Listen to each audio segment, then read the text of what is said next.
Chaque jour, vous passez en moyenne 1 heure sur les réseaux sociaux et les messageries. Une mine d'informations pour les marques qui avancent masquées et vous proposent même désormais de faire du shopping sans quitter votre réseau social préféré. Au milieu des photos, des vidéos apparaissent des boutiques en ligne. Mais soyez vigilants, les vendeurs ne présentent pas forcément de garantie. Florian Chevalet, Julien Chaise et Louis Léger. Des articles achetés sur Internet. Alice en a plein son appartement. Par exemple, là, j'ai des ongles. Il y a cette robe. J'ai vu une pub sur TikTok ou Instagram, je ne sais plus. Ce charmant petit short très discret. J'ai là ces 2 paires de lunettes. Ce minus truc en crochet. Ça sert à rien, mais c'est quand même très mignon. Elle ne s'en cache pas.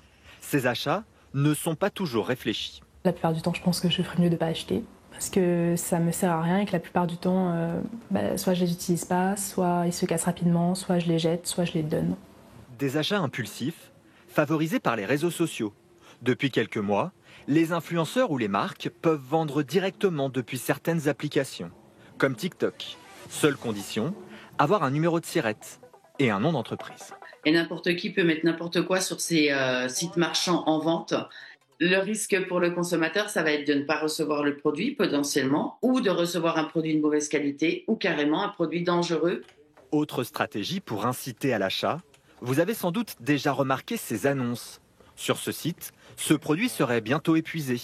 Ou ce modèle de chaussures, dont il ne reste qu'une seule paire dans cette taille. Une pratique commerciale qui en soi n'est pas illégale, à la condition que le site marchand soit honnête. Ce qui est interdit de fait, c'est de mentir.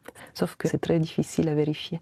La conséquence plus immédiate, c'est d'aller trop vite à un achat et d'acheter peut-être quelque chose d'une façon impulsive.